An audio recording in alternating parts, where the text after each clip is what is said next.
the best, not theirs assuredly. As to their women, it is a little different. They cultivate beauty from childhood upwards, and may by care and training attain to a certain degree of excellence in that point, just like the Oriental odalisques. Yet even this superiority is doubtful. Compare the figure in that frame with Mrs. Edward Crimsworth. Which is the finer animal? I replied quietly, compare yourself and Mr. Edward Crimsworth, Mr. Hunsden. Oh, Crimsworth is better filled up than I am. I know besides he has a straight nose, arched eyebrows, and all that, but these advantages, if they are advantages, he did not inherit from his mother, the patrician, but from his father, old Crimsworth, who, my father says, was as veritable a Blankshire blue dyer as ever put indigo in a vat, yet withal the handsomest man in the 3 Ridings. It is you, William, who are the aristocrat of your family, and you are not as fine a fellow as your plebeian brother by long chalk." There was something in Mr. Hunsden's point-blank mode of speech which rather pleased me than otherwise, because it set me at my ease. I continued the conversation with a degree of interest. "How do you happen to know that I am Mr. Crimsworth's brother? I thought you and everybody else looked upon me only in the light of a poor clerk."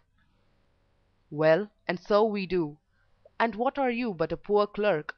You do Crimsworth's work, and he gives you wages. Shabby wages they are, too."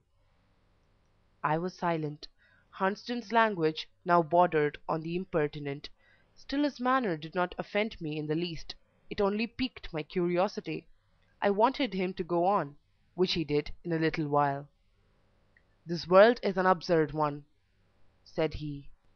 "Why so, Mr. Hunsden?" "I wonder you should ask. You are yourself a strong proof of the absurdity I allude to." I was determined he should explain himself of his own accord, without my pressing him so to do. So I resumed my silence. "Is it your intention to become a tradesman?" he inquired presently. "It was my serious intention 3 months ago."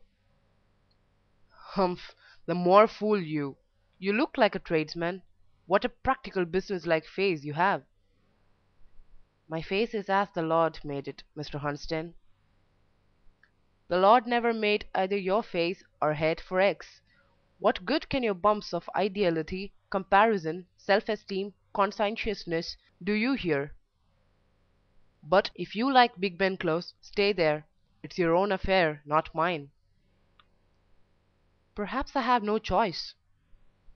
"Well, I care not about it. It will make little difference to me what you do or where you go. But I'm cool now. I want to dance again. And I see such a fine girl sitting in the corner of the sofa there by her mamma. See if I don't get her for a partner in a jiffy. There's Waddy, Sam Waddy, making up to her. Won't I cut him out?" And Mr. Hunsden strode away.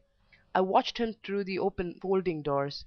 He outstripped Waddy, applied for the hand of the fine girl, and led her off triumphant. She was a tall, well-made, full-formed, dashingly dressed young woman, much in the style of Mrs. E. Crimsworth. Hunsden whirled her through the waltz with spirit. He kept at her side during the remainder of the evening, and I read in her animated and gratified countenance that he succeeded in making himself perfectly agreeable. The mamma too, a stout person in a turban, Mrs. Lupton by name, looked well pleased. Prophetic visions probably flattered her inward eye. The Hunstons were of an old stem, and scornful as York, such was my late interlocutor's name, professed to be of the advantages of birth. In his secret heart he well knew and fully appreciated the distinction his ancient, if not high lineage conferred on him in a mushroom place like X, concerning whose inhabitants it was proverbially said that not one in 1,000 knew his own grandfather. Moreover, the Hunstons, once rich, were still independent, and report affirmed that York bade fair, by his success in business, to restore to pristine prosperity the partially decayed fortunes of his house. These circumstances considered, Mrs. Lupton's broad face might well wear a smile of complacency, as she contemplated the heir of Hunsden Wood occupied in paying assiduous court to her darling Sarah Martha. I, however, whose observations, being less anxious, were likely to be more accurate, soon saw that the grounds for maternal self-congratulation were slight indeed. The gentleman appeared to me much more desirous of making than susceptible of receiving an impression. I know not what it was in Mr. Hunsden that, as I watched him, I had nothing better to do, suggested to me every now and then the idea of a foreigner. In form and features he might be pronounced English, though even there one caught a dash of something Gallic; but he had no English shyness. He had learnt somewhere, somehow, the art of settling himself quite at his ease, and of allowing no insular timidity to intervene as a barrier between him and his convenience or pleasure. Refinement he did not affect, yet vulgar he could not be called. He was not odd, no quiz, yet he resembled no one else I had ever seen before.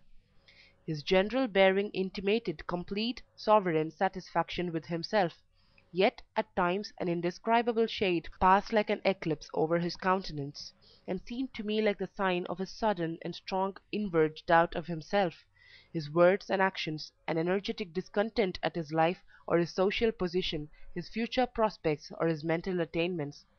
I know not which. Perhaps after all it might only be a bilious caprice. End of chapter 3.